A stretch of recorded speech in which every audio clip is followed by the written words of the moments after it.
In May 1951, the NNC launched a plebiscite in Nagaland, which resulted in 99% of all Nagas endorsing complete support for an independent Nagaland.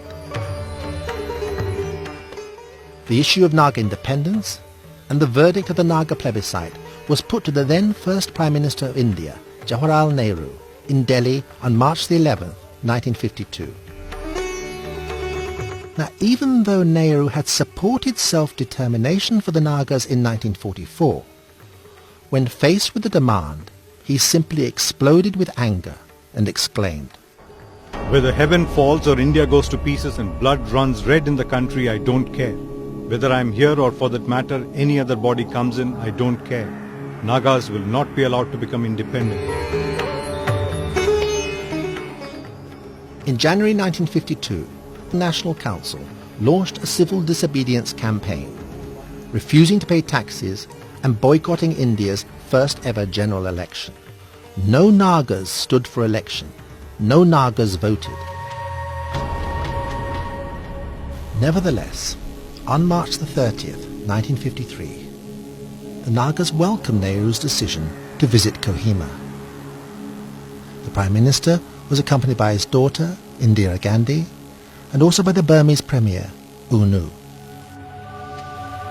The Naga National Council leaders were busy preparing the memorandum to be submitted to the two Prime Ministers. Thousands of Nagas gathered at the Kohima football ground, but Nehru was rigid. Just before the meeting, he gave instructions stopping the Nagas from making any oral or written address to the reception. As a result, the Naga delegation walked out in defiance of such blatant repression. Nehru and U Nu were left, almost alone, to address just a handful of government servants. Nehru felt humiliated. Immediately, arrest warrants were issued for 8 NNC leaders. The whole Naga Hills district and the sensitive areas were declared disturbed. House raids on Naga leaders followed, and many went into hiding. The Disturbed Area Act was imposed on the Naga Hills in 1954. Nagaland, in effect, fell under the cloud of martial law.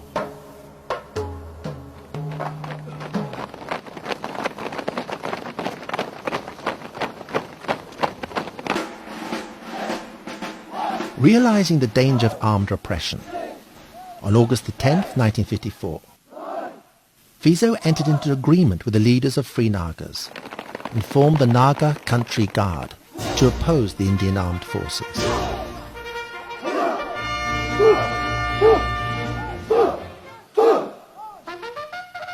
The first armed resistance group was born. By 1955, the Indian Army, or the Jawan, moved into Tuensang. The Assam Disturbed Areas Act of 1955 was introduced to enable the Assam Armed Police and the Assam Rifles to act without any legal restriction whatsoever.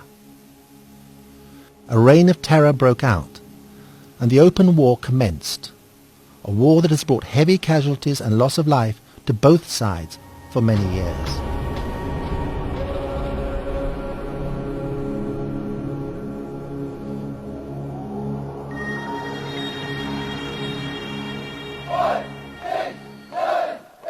On the 22nd of March 1956, the Naga National Council inaugurated its federal government of Nagaland, known as the FGN, an armed opposition movement, and amalgamated with the Naga Home Guard, soon to be known as the Naga Army.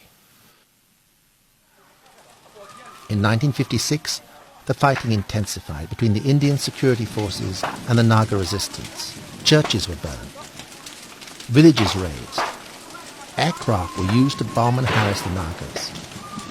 Women were raped, and they continue to be molested.